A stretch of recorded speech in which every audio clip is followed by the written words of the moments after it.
You're watching the Flint Film Foundation podcast, hosted by Flint, Michigan Films, created inside the Dort Mall. The Flint Film Foundation is a local nonprofit focused on creating community impact through film, television, and social content with an emphasis on education and community storytelling. If you'd like to learn more, please visit flintfilmfoundation.org. I'm feeling pretty confident. That thing just said FFF pod on it. That's awesome. Yeah. Yay. Incredible. Thanks, Josh. You know, right? We did it. We're here. We did it. It's the first official Flint Film Foundation podcast. What an honor. I know. Jordan, well, we picked you because you're like the one that really helped us when get it all started. So it's like, we got to start where you start kind of thing. Let me just make sure. Oh, cool. Yeah. So that's kind of, like, I wanted to invite you because you did help us get going, and Flint is, you've been helping a whole bunch of people get started. So tell us, like, a little bit about Jordan. Like, what's Jordan about? Who do you work with? What are you doing? Let's talk. All right. Well, I'll kick off with professional Jordan because I think that's the comfortable Jordan in most spaces. I can't wait to get to know the other Jordan. I heard about some notes you have in your phone. We'll talk about that later. But there's not a lot of difference, but I think from the angle of my work and the personal and professional life mission that I have is to support nonprofit and small businesses in Flint, Michigan. And I work for a really cool organization called SIPI.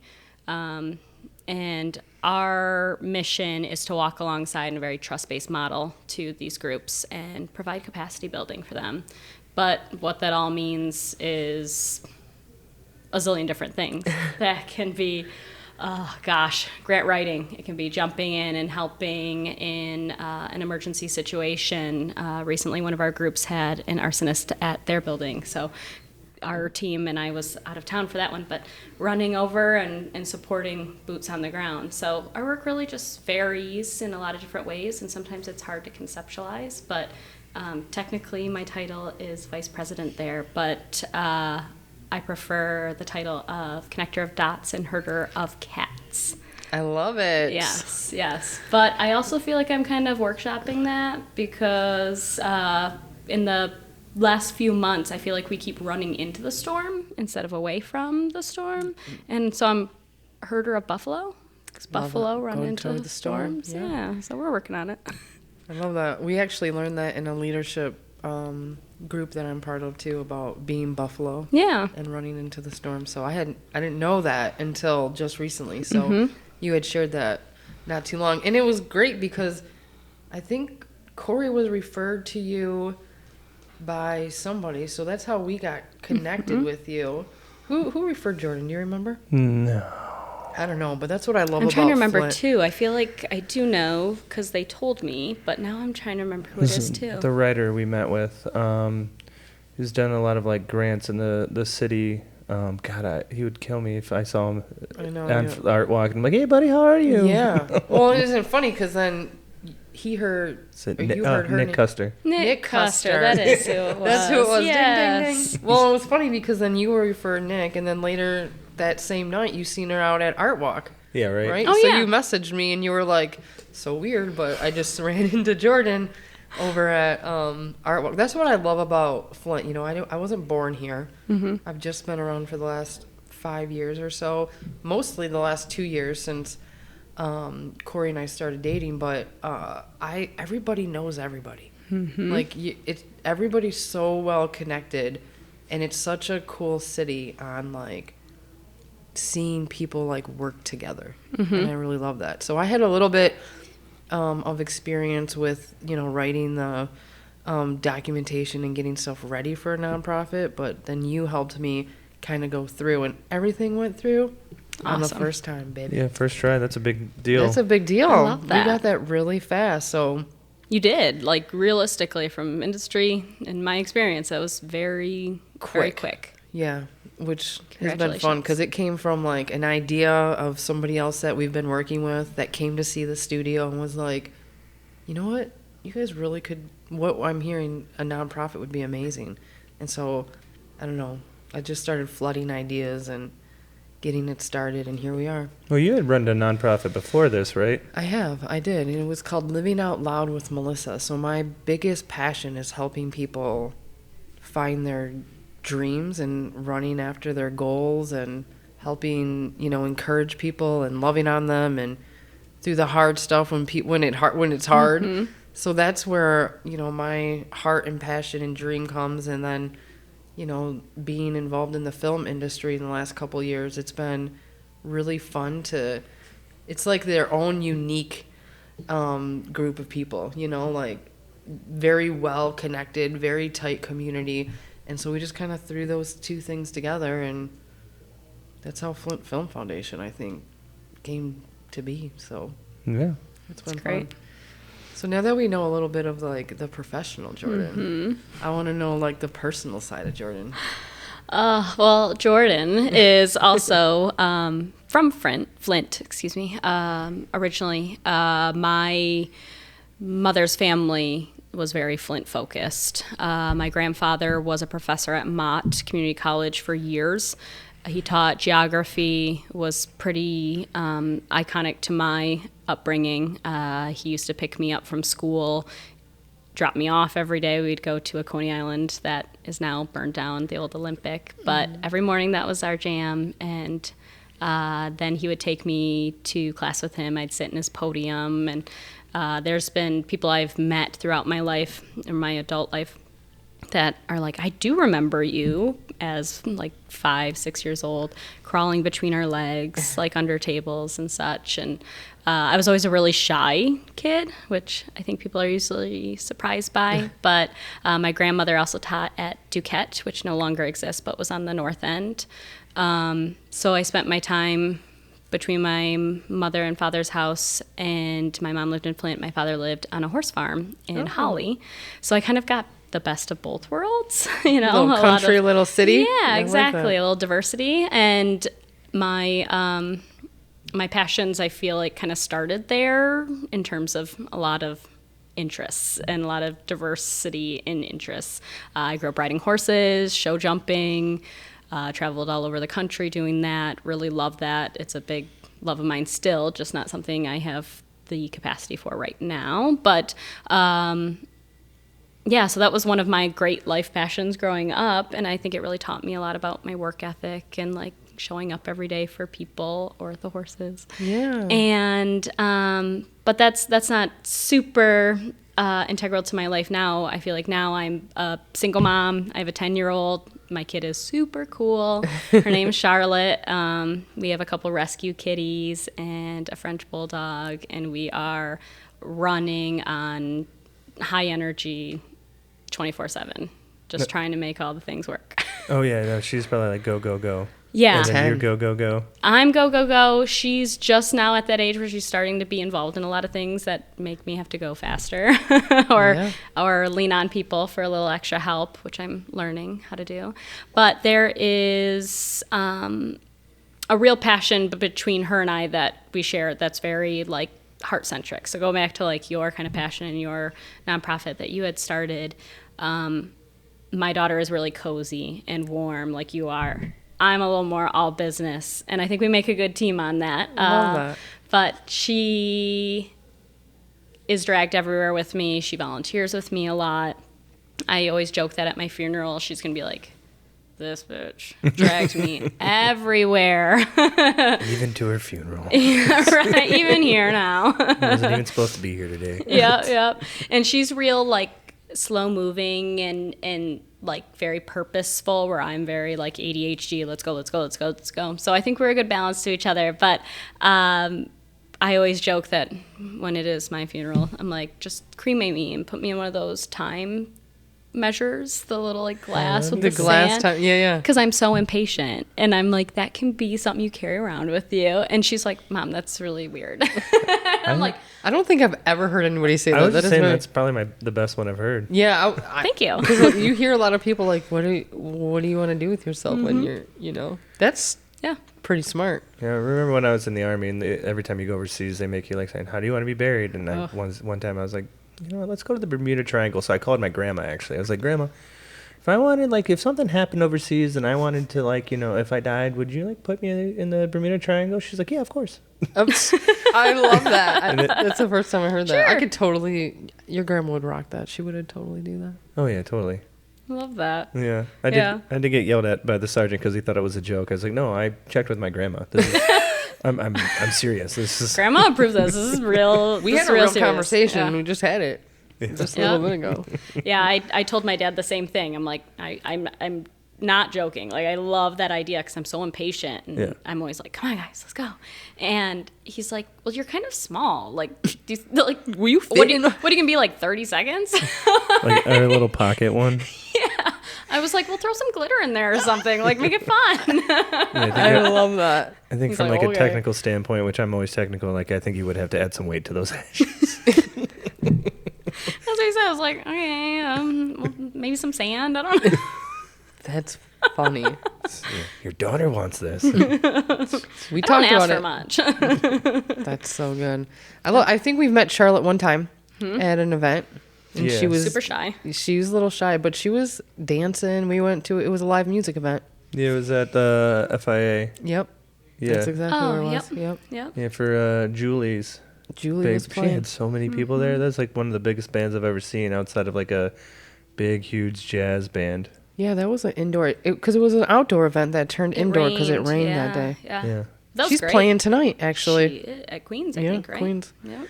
I love Queens. That's one of my favorite. I can walk there from my office. I know. Do you guys ever do that? Yes. It's such a warm, inviting, cool place to It's go. cozy. And didn't you guys, like, when you first started, have like an office over there? Yeah, so I was gonna say, our original office, if I remember correctly, when Steve started the company, was in that same space, and we've had a few offices since then. But yeah, now we're in the Durant, so just a block down, and we did that last night, but we had a meeting there, so we hosted the Flint Entrepreneurial Ecosystem meeting there. And Oh, cool. Yeah, had some snacks and a drink, but while also like getting some real work done and collaborating. So. Yeah, that's why we were late our first time with Jordan, our first meeting with her, because I we know went where there. it's at. Yeah, that was Corey. I know where it's at. There was I've dead been building. It was not where it was at. Yeah, We looked we've it had back a in the few car. different spaces, and it's been cool though because it really showcases our growth and our movement, but also showcases all the different capacities that we've worked in. And a lot of times we're in spaces or sharing space with folks that we're working with. And so our current office, our kind of south office is in the Durant, and it's kind of our own independent office, but we do hold space at St. Mark's Community Outreach Center for a North End office too. Oh, cool. Yeah, for larger project based events. So How long has SIPI been like a thing? 10 years this year. Oh, really? Yep, we celebrated our 10-year anniversary this year. Love that. Yep. We use MLK Day as our anniversary date because it's around that time. Okay. And so we kind of like to use that as our celebration date because naturally, yeah. We love the opportunities that this company gives us in terms of just like meeting people where they are and learning more from our partners than we do what we feel like we give them. And we call them partners. Do you guys get the day off for MLK Day? You're just like, hey, we're taking it off. We always have MLK Day off, but we usually are doing something together anyway. Oh, so that's we cool. go and volunteer or we celebrate in some sort of way. So yeah, that's awesome. yeah. You'll find our team doing that often, volunteering or spending extra energy of ours in our evenings or weekends to go support our partners. And this week I helped St. Mark's set up for their food distribution. And I asked my daughter, I was like, do you want to play hooky and go with me? And she's like, oh, I really do, but there's some weird niche thing going on at school today that I don't want to miss. And I was like, okay, you can go to school. But yeah, it feels good because every day my job feels like volunteering. Like we're giving back and pouring into people, helping and supporting, but it's to the point that it doesn't feel much like work. Lately, it feels a little bit more like work because the climate is pretty rough, but it still feels really gratifying every day. How many people are part of the SIPI team? Yep. So we have 5 of us on staff, and then we have a couple contract employees that help us out in different ways that feel like full-time SIPI family members, but also have their own side hustles and businesses. But. And you said something about like just you guys have been shifting work more towards maybe like the paperwork side than the volunteer side, just because of the climate and how it's harder to get grants. Yeah, there's been a lot of speed bumps along this ride, and I would say 2025 still feels like a fever dream to me. And every day I kind of wake up and I'm excited and eager, but by the time I go to bed, I'm exhausted because emotionally it's heavy. I think, sitting with the fact that so many people that we love and care about and support have threats on either their rights or the opportunities available to them, or even the ability to come home and feed their family, it's a lot to carry. And I think it's an immense privilege to be so affected and impacted by it, and be able to support it, but also really know that this is a big deal. Mm-hmm. And sometimes I feel like when we're overwhelmed with how many things are kind of broken or busted or changing, we get numb to that, and I refuse to, and that carries a lot. So like you said, there is a lot of issues that nonprofits and small businesses are facing, mm-hmm. and especially if you are a person of color, a woman-owned business, a veteran-run business, all the things that were something to be really prideful about now seem to be almost an act of like civil disobedience, which is insane, that we're now fighting for things that we've had for so long. And you guys didn't have like any warning, like normally like if something's changing, they give you guys a heads up, but this just kind of... Yeah, every day it seems to be like that. I mean, we had that federal freeze at the beginning of the year, mm-hmm. and that one was kind of our first glance at how things can change really quickly. Grants that some of our folks had seemingly disappeared overnight, either online or the portals they didn't have access to anymore. It became one of those run into the storm moments where you have to go and find solutions before you even really know what the problem is. So going in and, advising people to take screenshots, like document in case this is gone, like forever, from your reach. So how do we rectify that afterwards? And so some of those impacts have gone away. Some of them are still present or maybe lesser. And I think that's kind of the point, is that they keep throwing stuff at us and we just have to keep navigating it. But it has been hard on people, especially the groups that dedicate their lives to service, to now have to like navigate the hardships of service when they're really just trying to show up for their community. Yeah. And Flint has like a pretty big nonprofit sector, correct? We have one of the highest nonprofit per capita ratios in the country. Really? Yeah. We have, I think it's our second largest employee-based industry too. So it's really important to nourish, and I think we've got a lot of cool opportunities here that not a lot of communities have in terms of our funders and foundations. But it also creates this real interesting culture here that you were kind of referencing earlier. Like, we are close and we are connected, but there is only so many resources. Yeah. And so I think when we originally met the first time, I'm like, really consider whether you want to do a nonprofit, because we do have so many. There's only so many dollars, but yours is so niche and specific. So I'm really excited to see what you guys will do with it. But in this climate, I think we're going to see a lot of merging of nonprofits and a real need for partnership going forward to be successful. Yeah, and I think like when I was talking to cut you off, Rob McCullough, who's always talking about it, it's like, well, all these people meet for like, they have this day on Tuesday and Tuesday and Tuesday, and they kind of talk for like 30, 45 minutes and it's done. It's like, why don't you just get like 4 or 5 of these nonprofits together? Yep. You guys are all kind of doing the same thing anyway. Exactly. And pick one night, and then I don't have to go to 14 different places. Yes, Rob. Yes, Rob. Snaps. Yep. That's a big topic though, but it's also one that might be forced upon us a bit, because I think it's going to require almost like a consortium type effort to start applying for these grants because there's only so many dollars. And I think funders, especially at the state and federal level, I am seeing more of them rewarding that partnership piece. You know, sometimes you see funders being like partner, but then they're not awarding it in such a way. But I am really starting to see that. And so recently, 2 of our groups that we get to work with, Motherly Intercession and Involved Dad, applied for a grant together. So they have similar missions, but they kind of cover different parts of the landscape. And they received this really large federal grant. We're waiting for the government shutdown to kind of release so we can talk more about it. But it's been one of those where we're like, we got it, and then the government shut down the next day. Oh. But we're really hopeful that everything will be okay and be able to move forward. But it was really a cool example of partnership in action. I seen you post about it. I was actually going to ask you about it because I was like, dang, that's an amazing grant that they received. So have you, with the government shutting down, I mean, that's the thing is a lot of us that are applying for grants, you don't know like when the money's going to be released, when, like you actually are going to be able to have relief financially. So like, is this the first time that you've experienced that? Mm-hmm. It's definitely the most severe.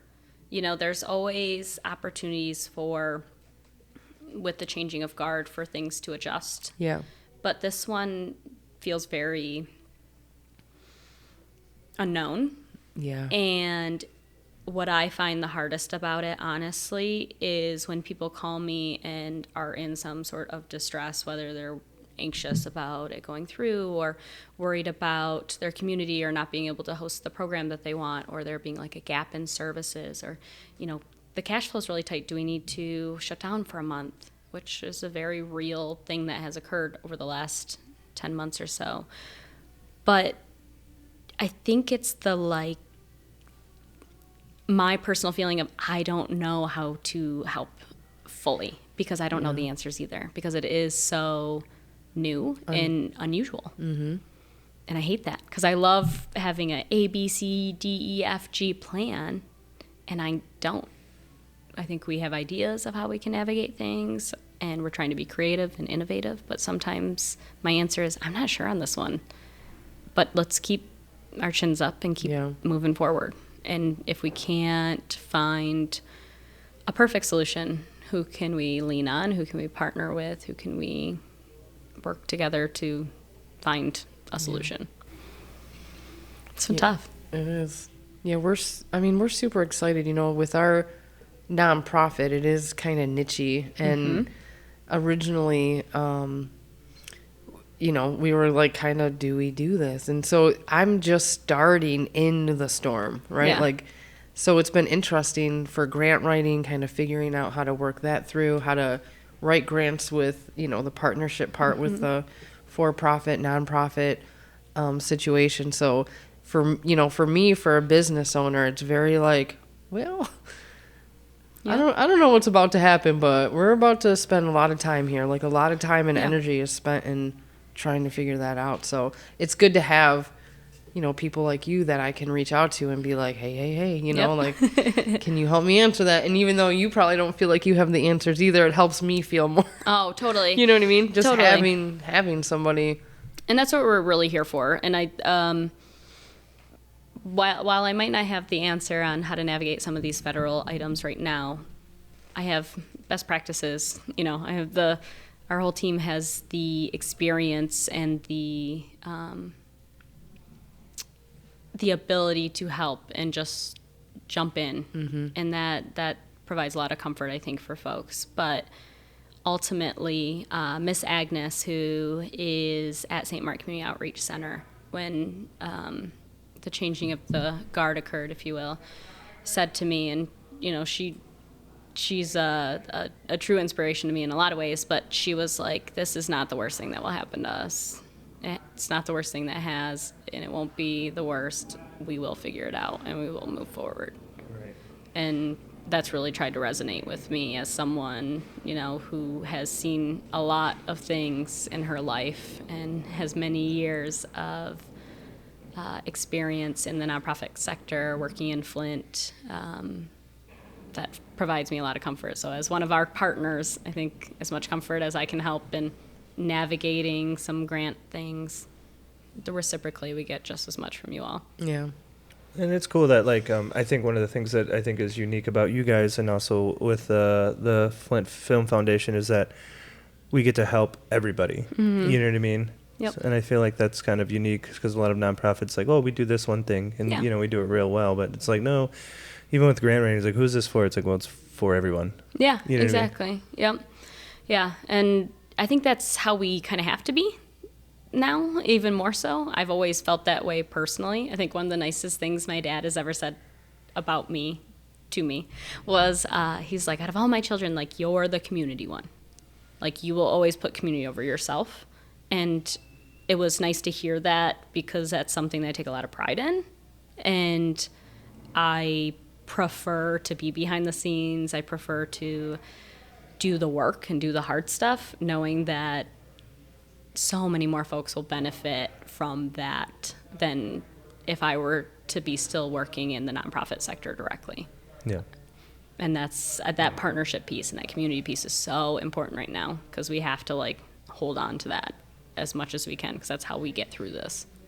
Yeah, and I feel like Flint's is one of the places that is like primed to do that because they've always kind of done it. Yeah. You know what I mean? And so it's kind of interesting to see like this challenge, like another challenge that Flint will have to face, but this is one feels like one that we're probably like the most prepared for. Yeah, I think of them all. definitely. And I always joke that I'm like, man, zombie apocalypse comes, I'm gonna be in my office in Flint. I'm gonna be just fine. You'll be all right. Because this is a community that sticks together. But you're right, and I really do dream of a Flint that doesn't have to describe itself as resilient or describe itself as full of grit or I'm kind of tired of it. I feel like we've done it long enough. I'm ready to see the other side of that climb. The thriving. Yeah. Yeah. Not surviving. We're thriving. Thriving. Yeah. Well, it's been neat to see just like in the last year, just all the construction that's been happening in Flint. I'm like, I think it's happened more this year than my entire life in Flint. Yeah. Yeah, there's been some real investments in the infrastructure and spaces, and I too am excited because it does put a certain level of dignity back into the city too. Like we deserve to have nice things. Oh yeah, absolutely. And I mean, and that's the thing. Like we do have nice things. Like every time like somebody comes and I'm like, I'll show you around Flint. They're like, I didn't know this was here. It's like, yeah, this is like one of the best like artist markets like in the town with like the DIA, the Sloan Museum, the Whiting Capitol, and just even like the food that we have, like the downtown. And every year, it seems like I'm starting to get surprised. Like when that open up? Yeah. And the resources and the amount of like social capital that's out there to support, you know, everyone is willing and wants to. Yeah, that's a great point. Sometimes I look around at some of the people that I get to spend time with and I'm like, wow, like this is super impressive what we create here and what we are able to do with much less, you know? It's definitely something to be proud of as a city. So while you're using the restroom, Jordan and I were talking about some fun stuff, and she's got like this note. She's got notes in her phone that she has written down throughout the course of her life that she just uses. And so she was talking to me about how, what did you say? What were the exact words you said? Was it the men one? Yeah, the men one is good. Men, well, this is in my personal life, not in my professional. We switched to personal life. Okay, fair enough. Men's wrongs are not my problem. I am not responsible for anything that the men in my life might mess up. Look, he's got a question I mark on know. his face. So Jordan, school Corey on this for me. So we were using a little bit of an example that Melissa gave me of a banana in a lunch bag that maybe rotted and created a fruit fly issue or Yeah, that something might have along happened. those lines. That did happen. Yeah, so that's one of those where, you know, I kind of just left it to you to figure it out, not gonna lie. And that was kind of her take on it was, if you want this lunch bag, you have to clean it out yourself. Yeah. And we threw that right in the garbage, didn't we? It was pretty bad. It was terrible. I hate fruit flies. Yeah. And they were so bad this year too. Like Yeah. I felt like they were just everywhere. I survived them this year, but I am not a fan of fruit flies. And It's not a thing. it's irritating. They're just irritating. They're everywhere. So Yeah. what is your note? What is your Okay. note? Yeah. What's the name of it in So your phone? it's hilarious. Jordan's rules. Just very simple. Jordan's rules, and I'll pull them up for you. Give us a few of Jordan's rules. Now, how long have you been holding or keeping track of these notes? A few years. Okay. And there are some, I think it's somewhere in between college and motherhood. I might have started it. So Okay. So over 10 there's years like ago. a few, yeah. And so it's kind of something that every once in a while I'll forget about for a few years, because I'm doing life. But when people say things that are really impactful, or when I read a really good little Instagram quote, or something that I stumble upon and have to create a new rule for myself based on experiences that I might have had, I create a rule. And I don't know, do you want to throw out a random number? I have more than 100, but we could start 1 through 100, and I'll Wow. read that rule. We go to your top 10. And top 10? Yeah, just do top 10, Jordan. And then we'll throw out like a random number. All right, there's a couple. Maybe I'll work backwards from 10. Cry alone or amongst friends, but no one in between. Like that. I cry in the shower a lot. I'm a That's shower very therapeutic. crier. You're a Scorpio. Yeah. You're a water sign. That makes sense. No, I didn't even Yeah. put it like... I tell Corey all the I love time, that I was for like, you. sometimes he's like, are you going to go cry in there? Maybe. I just want to make That's sure funny. that she's Crying in the prepared to cry. Do you need to watch a sad commercial first? Yeah. If it makes you happy and doesn't hurt anyone else, do it. No, I like that one. That's solid. I feel like the world could live by that Can right you now. remember where you heard these from? Or do you- Sometimes, sometimes I attribute them to someone Oh, because I okay. don't want to like steal someone else's rule. Yeah. But yeah, sometimes. Okay. I don't know where that one came from directly. That one seems like a experiential one. It's good. I'm jumping around the top 10. Call people when you're thinking about them. So important. Yeah, I need to do that. I have been so good at that. I'm so glad that you said that because I realize that sometimes people would be laid on my heart for a reason and you Totally. just don't know. Yep. And when I've reached out to them or have called them because I answer that, They're like, I needed it's you, somebody, or I wanted or to they're talk to like, you. they're Yep. totally in a moment where they just were like Mm-hmm. beside themselves. I'm like, see, that's why you always got to do that. Yep. I like that one, Jordan. Thanks. This one was an experience one. Check your passport regularly. It always expires at the worst time. Were you on vacation, Jordan? This one was actually not me because it was someone else's passport expired, I think, while we were going to be gone. Oh. Yes, and there's someone in my family, and it caused a whole lot of ruckus. So, yeah, that one was not fun. Yeah, did you check your passport? Yeah, that's funny. Corey You're like, wait a literally minute. just said to me the other day, make sure you have your passport because we're going to go through Canada to Yep. get to New York. Yep, so. gotta have that get going. Drink water between tequilas. Corey has experience with that. I think he'd Yeah. agree with that. Yeah, I need You've been to do doing a more. lot better. Yeah. It's just 1 water per tequila shot. That's yeah, smart. I could do that. Just tequila shot, water. Tequila shot, water. You And still will feel stick fine to the it? next Yeah. day. You, Yeah. you stick to it all the that- time? That's the rule. That's a rule. Copy that. I'm very rule focused. We are wary of men named Mark, Yeah, for sure. Chad, and an occasional Jeff. My name is Jeff. And then at some point Tyler got added. So the way it's written is kind of funny. That's So funny. not all Jeffs, but most Jeffs and Mark, Chads, and Tylers are I agree hard suspect. on the mark. Chad, yeah. Chad, to me, I'm like, I know a 50-50. Like, 50% of the Chads I know are like, oh, you're a stand-up dude. The other one, I'm like, you're a monster. Yeah. Yeah. I feel bad because I do have friends with some of these names and family members, honestly, and people that I actually really like. But wary You're is the wary, key word. yeah. Yes. Because there's just ratios. Mm-hmm. You know, sometimes the ratios are trying to tell you something. So, That's so real. yep. Yeah, like But- Mark Ruffalo. Good. That's a good Mark. I think we Yeah, can all agree. yeah. He's probably a great Mark. Yes. Yeah. Yes. Jeff Rowe, who helped us I'm start over here like, SIPI. can I Great add Jeff. some names to the? Yes, absolutely. Like I literally want to say John. John is a name, but like there's so many. There's of a them. lot of Johns, though. I'm like, how do you? It's Jon. Yeah, like there's- Ooh. Yeah. There is something to the spelling piece. Yeah. I might be. I Well, could then add we're John gonna for a add Jon. Johnny. How about Johnny? Okay, yep. Johnie. I'm gonna add it to the list right now, Okay. and I'm gonna attribute it to you. Thanks. It's like because I think like John Mason, great guy. I like Yeah. John John Mason. My Mason's dad a was good a John. Really? Yeah. John the I didn't even know Baptist that. is every pastor's favorite disciple. Not every pastor's, but that's one of my favorite questions to ask my faith-based groups Okay. when I'm trying to get to know them, because it really does tell you a lot about people, who their favorite disciple is. And as someone who's not super faith-forward, but like I went to Court Street Methodist and I went to youth group and I did a bunch of stuff, Yeah. so I understand it enough to speak on it. But John the Baptist is probably 7 out of 10 times the answer. Wow. Yeah. Is he just like the most popular? Or did he just was I think the he was just coolest? like he was the most like loyal, and like him and Jesus had the real camaraderie. So Yeah. like They were homies. yeah, they were real homies.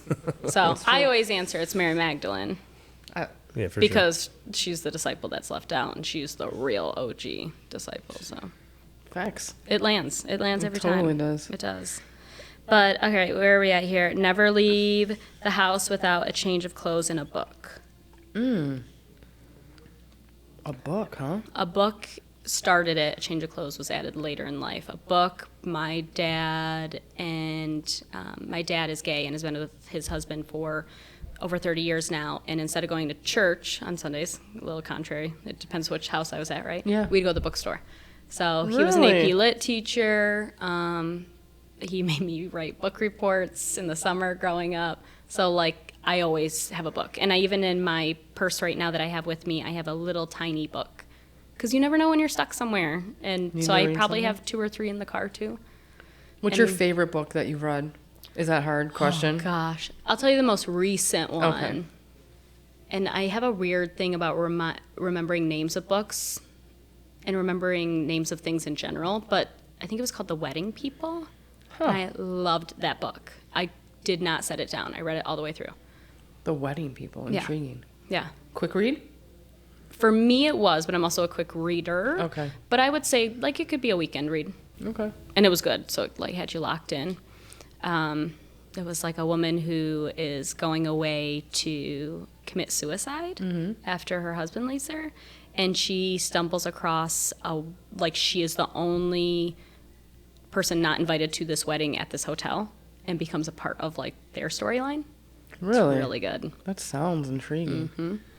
Highly I might have recommend. to grab that for the car ride. Yeah. The audiobook. Yeah. Yeah. Ooh, it is. Yep, it's on Spotify for What audio. did we just say we were going to Was listen it to together? Brown was it? Oh, Brene Brown. Oh yeah, I that's a like good Brene one. Brown. Yep. Yeah, She's got we some good stuff. we liked we saw her on a podcast while we were prepping for this podcast, and we were like, oh, she just had a lot of really interesting points of view Yeah. that I think it can apply to a lot of people. Yeah, definitely. Yeah. That's good. Give me another note, Jordan. Oh my gosh. Just give me one more. I told you I couldn't read number 1, so let me guess another number here. I know number one, but we're. It's a good one. I like that it's so highly rated too. Yeah. It's literally number one on the list. it's a good one. It's one I wouldn't say to my grandma, so I'm not going to say on the Yeah, fair enough. podcast, if you will. Okay, here's one. I just kind of scrolled to see what I could find. People who aren't treating you well aren't going to treat you better just because you're working harder. Man. I think you need to replay that That's one a again. mic drop. One more time. right? One more time from Jordan Notes. People who aren't treating you well aren't going to treat you better just because you're working harder.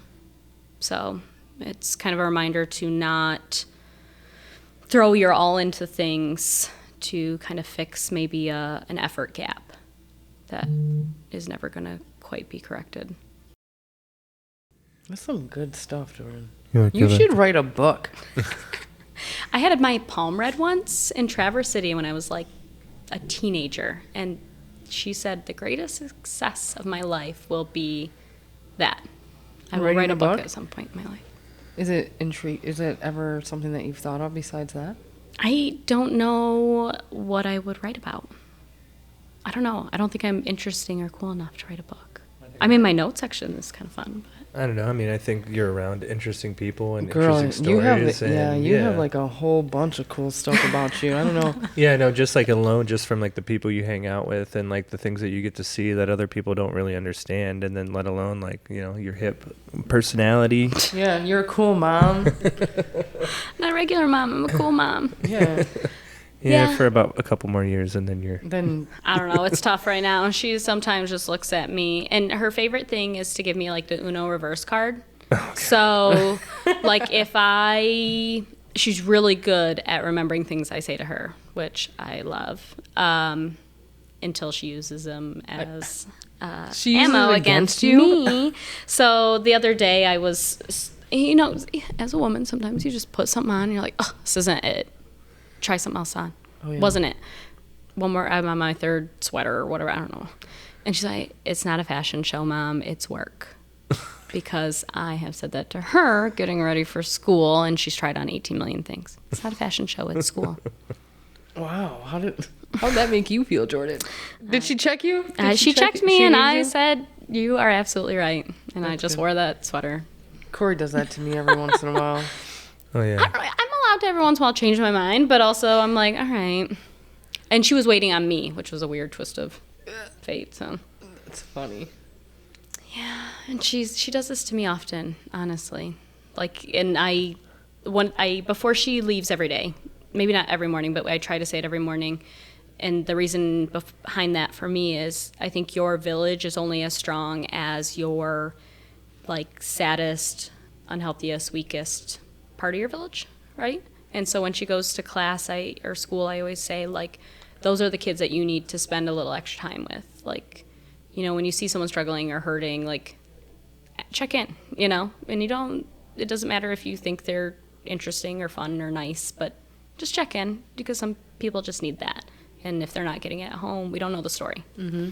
And so if you can uplift the person who's struggling the most in the room, the whole room improves. And so when she gets out of the car in the morning, I always say, be the kindest kid in the room. And so when I'm in a grouchy mood or I'm real impatient, she'll be like, be the kindest kid in the room. But she'll like mutter it under her breath, and I'm like, ah. That is so cute, though. I love that for her. That's so fun. I feel the same way. So one of my favorite things ever to do is when I'm in a funk, big funks, I'll go grab some flowers and I'll go pass them out to strangers, because I think that seeing people smile in return makes me feel better, and you never know what somebody's going through. So for my birthday, for at least the last 15 years, it's the thing I do for my birthday. It's like my one thing that I do. So we go grab flowers, and then depending on what's happening, we'll go do that. But I got to tell you, the last year or so, I just went to go get flowers and pass them out because I needed a little pick me up. So Charlotte and I could hang, man. So Charlotte, one year, I think it was the year Coco came out, she was really into like Day of the Dead. Okay. And so we did a lot of research. She hyper fixates on niche topics, and then we learn about, and I love that because I'm like, oftentimes I'm learning something too. Yeah. So one year she insisted that the night before Halloween we go and we bought flowers, and we lived down the street from a cemetery, so we went and put them on people's graves for Day of the Dead. And at first I'm like, I think she was like 3 or 4, like she was very little. I'm like, what am I gonna say when people are like, what are you doing here? Because I'm, you know, if I run into people and we're just randomly passing out.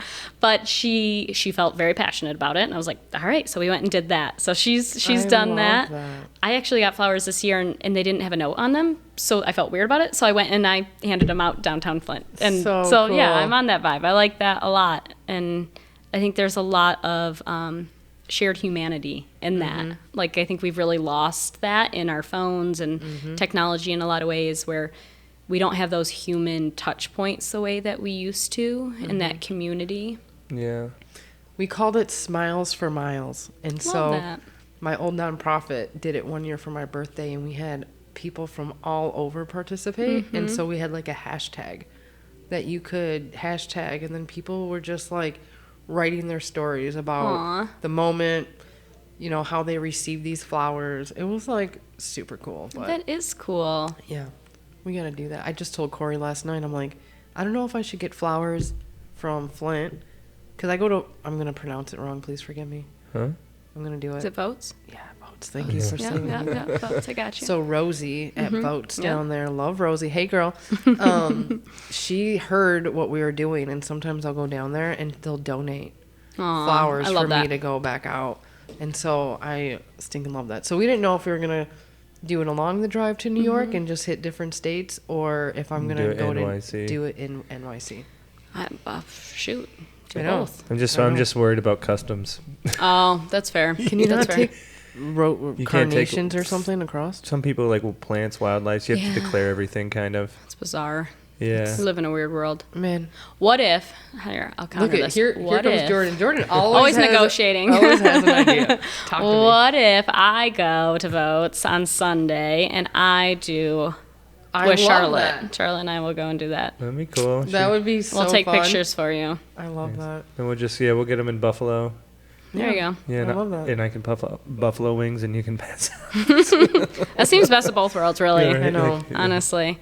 No, I love that, and I think that that's super important. One of the coolest things I've gotten to participate in terms of like a big mass donation, was when I worked at Hurley during COVID, and obviously morale was really, really tough. And I want to say it was a part of our employee appreciation efforts, but there was it was a culmination of a lot of different donors, and if I start listing them off, I'll be afraid that I will miss someone, so I'll just speak overarchingly that donated over 3,000 smile bouquets, little smile mugs yeah. with plants in them for our employees. And so I had the privilege of giving them out to all 3 shifts and helping coordinating that.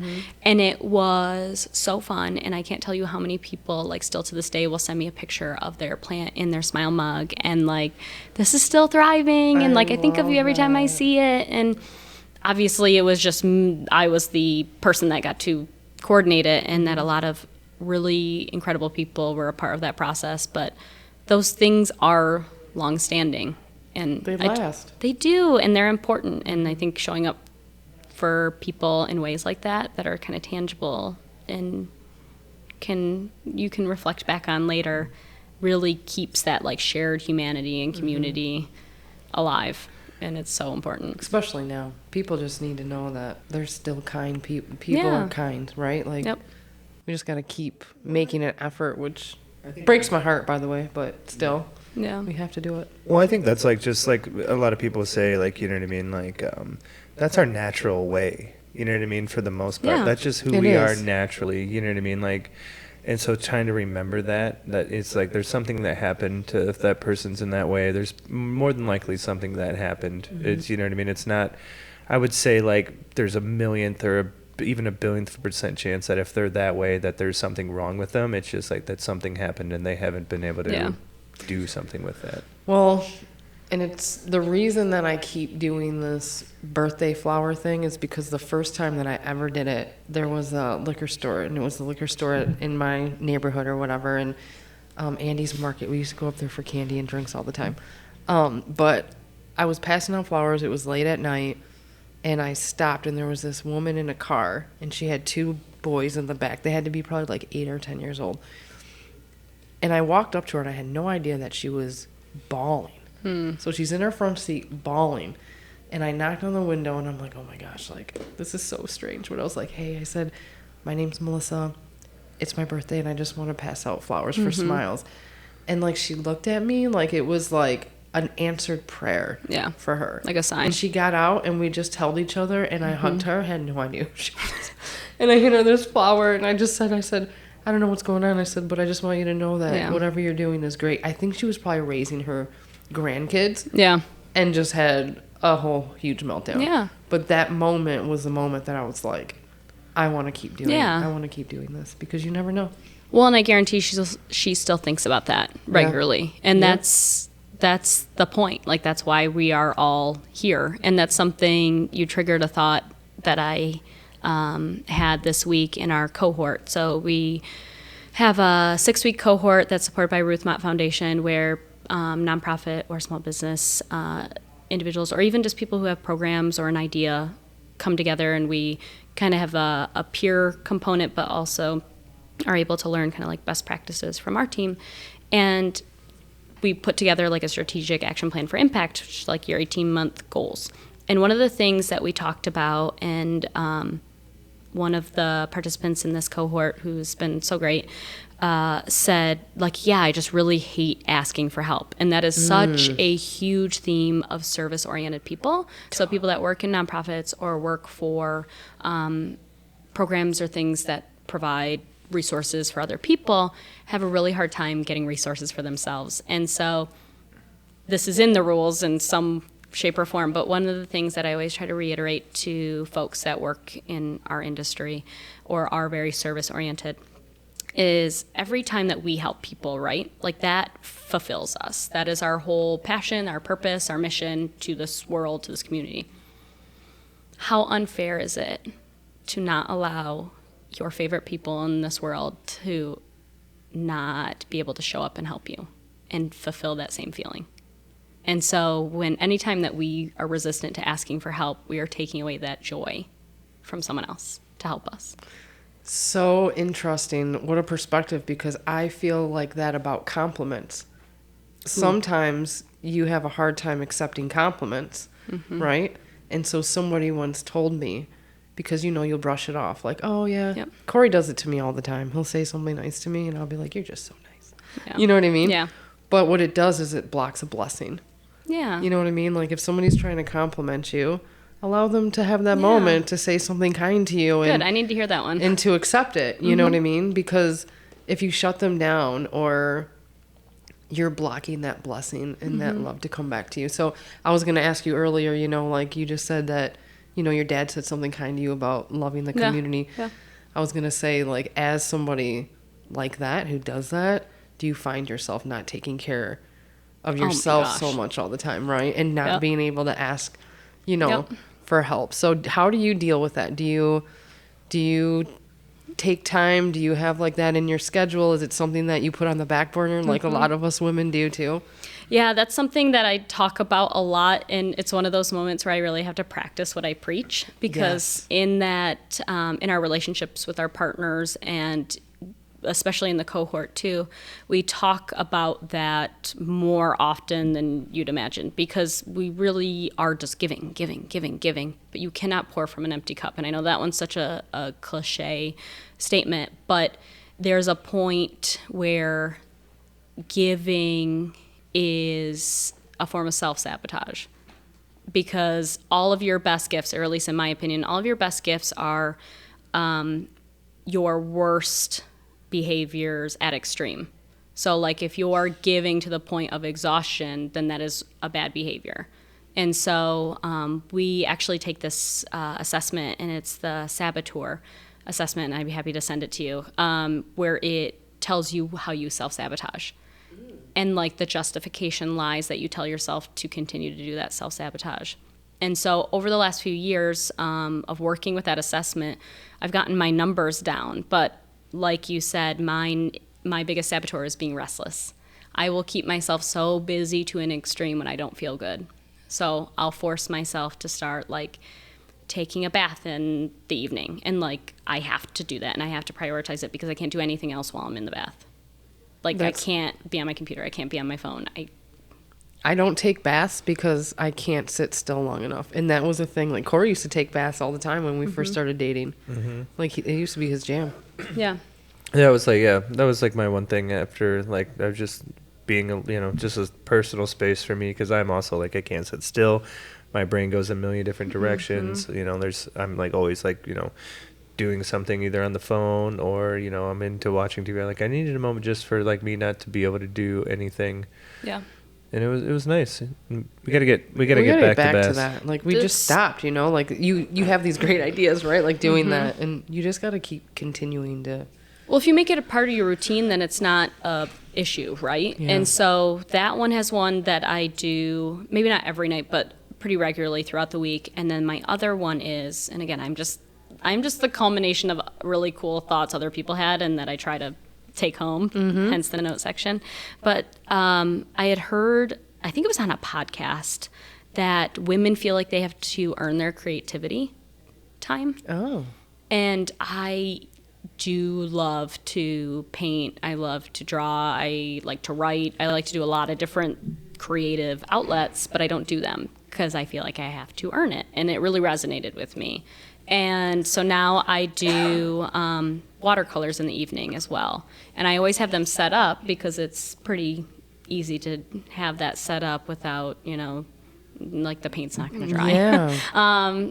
So I keep those out, and usually around right before my daughter's going to bed, like her little TV time, I'll go and sit at the table. And sometimes she'll join me, sometimes she doesn't.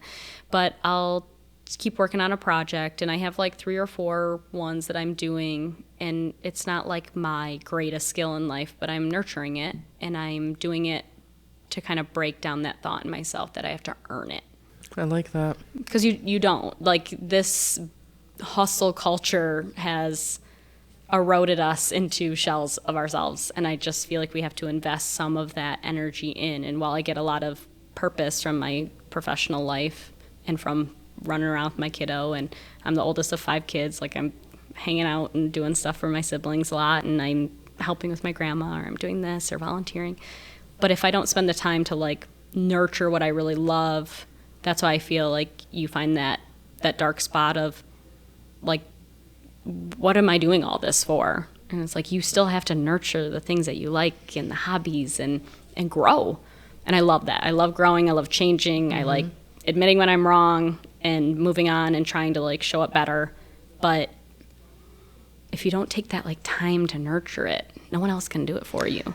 It's so powerful because I struggle sometimes not even knowing what those things are because I serve so many other people. So, even Corey was suggesting, that we work together all the time, right? Like we work together, we're together all the time, but just we've lost like trying to find like hobbies that we both can put our time in because our minds are always on business. What can we do next? How can we help grow the crew? All the things. So and it's always, I think, extra hard for me because like my creation is my work. Yeah, you know that's what I mean? Interesting too. So to me, that's always like but then also like I'm also a huge consumer of what I love. You know what I mean? So film, television, documentaries, pieces. So like my little thing has been like create more than you consume. That's kind of been my thing. That's cool. I but like that a lot. I definitely need something that's not so creative at Yeah. the same time.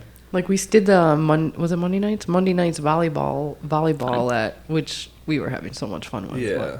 It was like a join good a league or something. doing something. Yeah. But Bowling league, maybe? I think that it's very common. I don't think enough people talk about that kinds of stuff, right? Like just giving so much that you can lose yourself, or sometimes you don't even know what the things are that you love anymore because you put, this is what I love. Like, I love helping people. I love serving people. I love encouraging people. Those are the things, but that cannot be your hobby. exactly. It really can't can't. be. So it's been like interesting to be like, I don't know what that is right now. But I think that's like the coolest turning point for you, honestly. Like that's where you get to redefine that. Yeah. And it's trying a bunch of things, and it's doing things that are so different than what you're used to.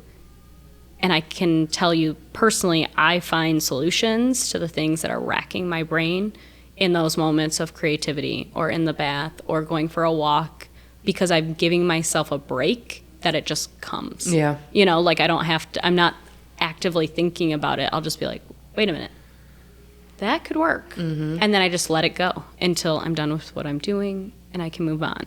Yeah, that's the gym for me so far. Yeah. Like I'm always Ditto. like, I'll be like, I can't wait to tell somebody about this. Please don't forget this idea. Yep. The gym. Hence the notes section, man. I've got a zillion in there. Just the rules are one. There's a lot of little ideas and thoughts, and it's good. And I think when you are looking for that next piece, and I say this a lot to my women friends too, because they'll just be like so grouchy and burn out, and I'm like, well, what have you done for yourself? And it's not always, self-care isn't always a massage or a facial. Like, it's a great thing. Yeah. But self-care is like acknowledging the times where you're self-sabotaging or you're like noticing your own behavior shift or your body shift and being able to like respond to it. Mm-hmm. That's like how you really show up for yourself, in my opinion. Yeah. Yeah, we've definitely, like, I'm not a vacation guy. I'm like, I've always been like a build a life that you don't need a vacation from. But like the past 3 months, we've just been go, go, go. And I'm like, I could use one of those vacations now. So I'm super excited to get to travel a little bit. Which, I mean, that was a weird thing for me. I'm like, what's wrong with me? And I'm like, I think I just need to get away. And I've never had that feeling before. You know what I mean? So it's going to be interesting. Yeah, we're so ready for it. I can't wait. Well, it's good to be able to show up, but it's also good to like have other people like hold you accountable on those things too, right? Yeah. You know? Like, definitely. I had Charlotte, I give her little like hooky coupons, so if she I love that. feels like school, like she doesn't need a good excuse, like she can use it. And she said to me, oh gosh, I think it was in the spring. She's like, I think next year you need them, so I can do it to you too. Oh, that's cute. And I was like, love that idea. Okay, we can do that. Do you give her like a certain amount or? Just two. And she usually doesn't use them. Every once in a while she will. Seems like a kid that likes to be in school. Yeah. And it's funny because every once in a while, like, she'll be real curmudgeon-y getting up, and she's not much of a morning person, but I'll be like, oh, I wonder if she's going to use it. So I start looking at my calendar like, oh, gosh, how crazy. And I have veto power. I'm like, veto power to be like, not today, but how about this day instead? But ultimately, if I felt like she really needed it, I wouldn't. But I was looking at my calendar, and she's like, I'm going to go. I'm going to see it through. I'm like, okay, good. Well, I think too, just like being able to just have that option, you know what I mean, is important. Just to know it's there, you know what I mean? Because sometimes I think you get bogged down by I have to. Yeah. So just having that little, I don't have to. Yeah, I don't have to. I choose to. Mm-hmm. Yeah. So I think that's very powerful and very smart. I like that idea. I think all moms should. Yeah. I know. Should instill that one. I'm just and thinking, they should be able to have their kids do that for them too, because, you know, like she notices before I do. Yeah. They're so intuitive. You know, I don't have kids, but I'm the glorified auntie of a many. That's the best. And they know. They're not dumb. They know. They feel stress. They get it. Like, I don't know.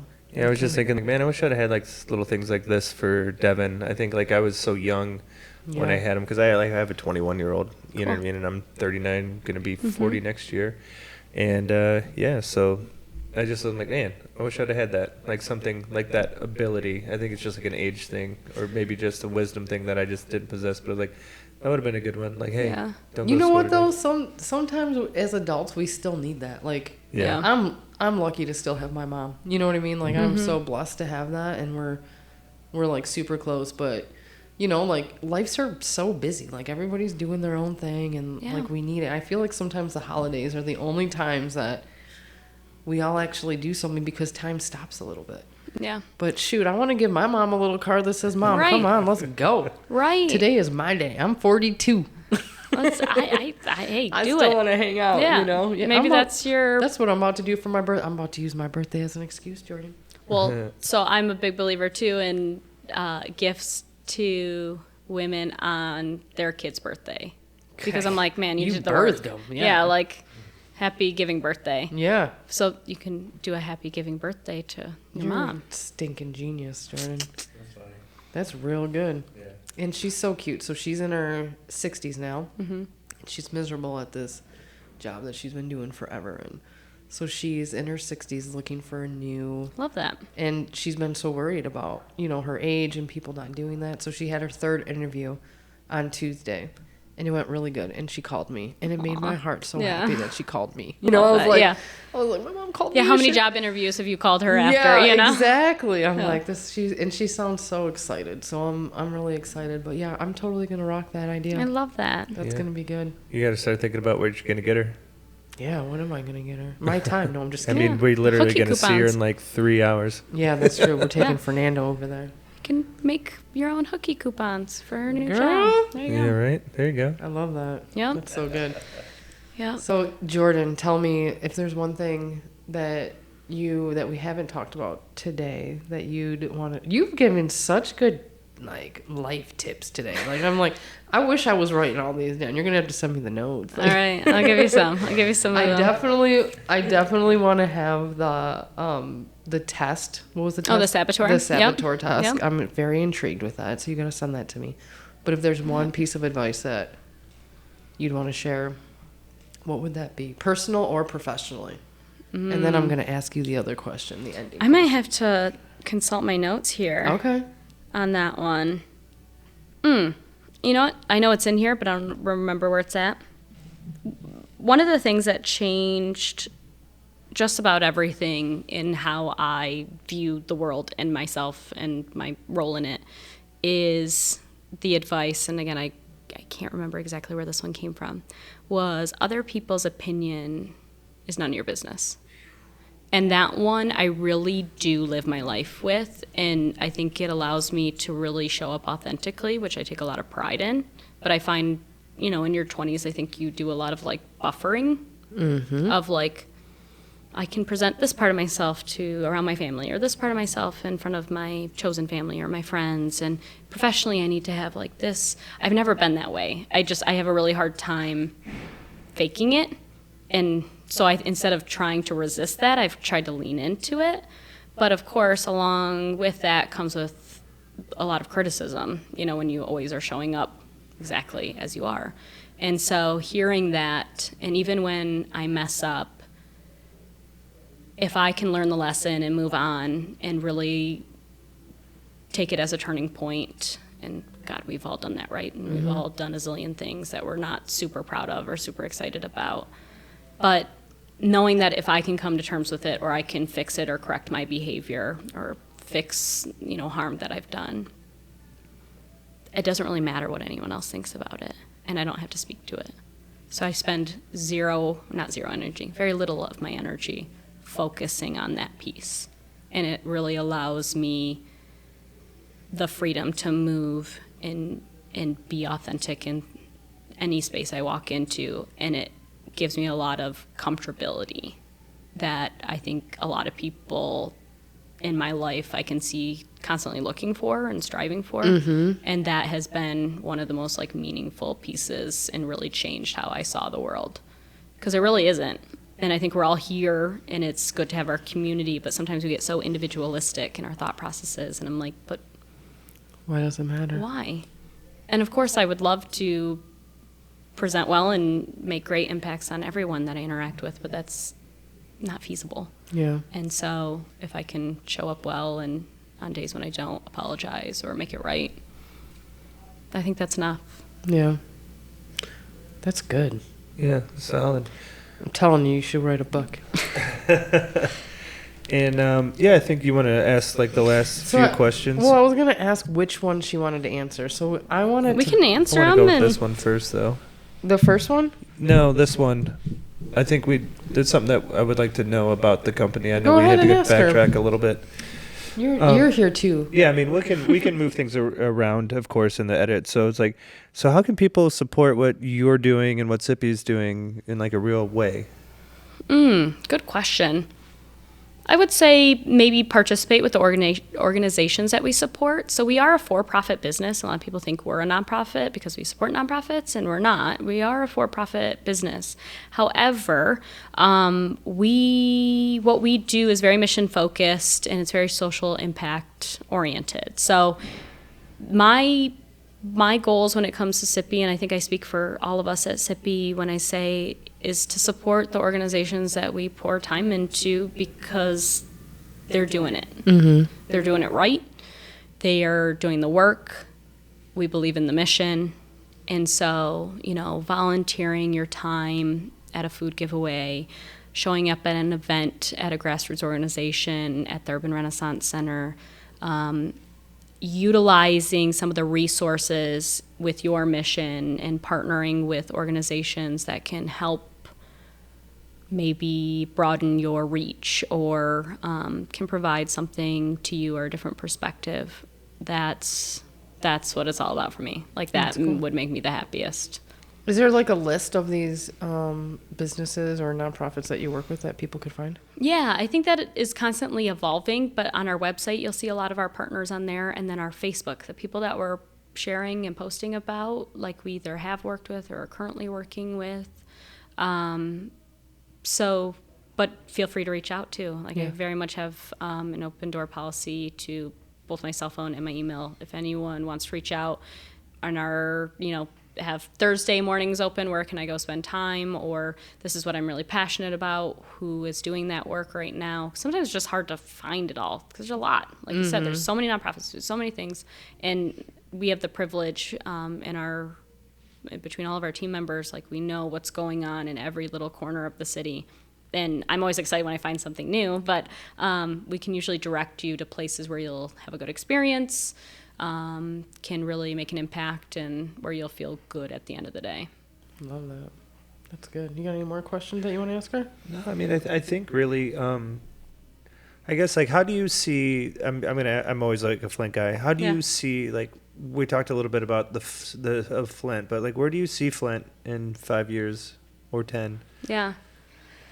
Oh gosh. That question's always hard for me, even when you ask me like my personal things for 5 to 10 years, because it seems almost unfathomable to like look that far for me. But in my ideal Flint and what my vision for Flint is, it's like I'm going to say 10 years because I don't know, 5 years seems a little close. I'd like us all to take a collective deep breath and be able to like recalibrate into a new normal where we're healed a little bit more. The trust scarcity is broken down a little bit more because we can't solve all these things overnight, and it's unrealistic. But the things that I see the most that harm us or hold us back is that trust scarcity and the lack of joint community, joint voice, shared success. So I guess my really ambiguous answer to that is where we're not having to be as resilient, and we can just move and shake and do what we love without as much criticism or oversight or lack of resources. And I think realistically, we are in that big swing from the GM leaving the 80s and the 90s, where everyone was just like, okay, we all were union focused. Like we knew how to do that. So it's been enough time now that we realize there's such a need for innovation because there's not enough union jobs where you go and you work your so many years and you get a pension and you're good. And I'm sad that that doesn't exist, but I'm also really excited that we as a community are starting to pivot from that, and that people are starting their own businesses. They're trying to engage in things that they care about and like and show up and not just be mad and angry about it, which is justified. I mean, the trauma from the changes that have occurred in the 80s it's present, and it trickled down to be a multi-generational issue. But what I'm seeing in the youth and the folks I get to participate with in that sector is like there is a real desire to go and live your dream. And I think if we can make sure that the kids know that that's not out of their reach and that they deserve it, and that they don't need to self-sabotage either to prevent themselves from finding it, I think we'll be a much better Flint overall. And I think it takes people like you and a lot of the other cool people that are cultivating new interests and new ideas and new industry here. And that's important. Love it.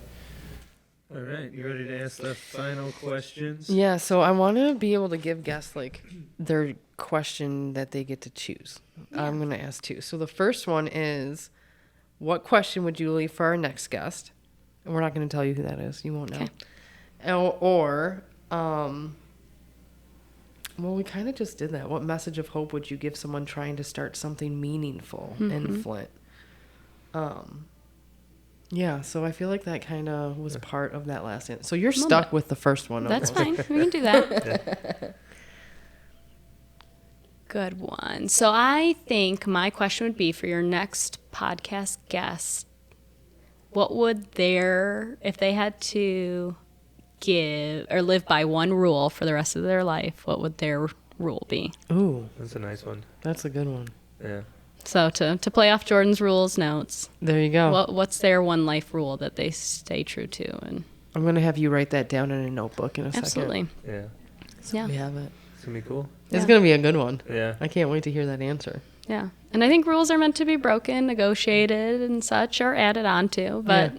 I think there's it's a good way to hold ourselves accountable to some of these life lessons that we learn along the way.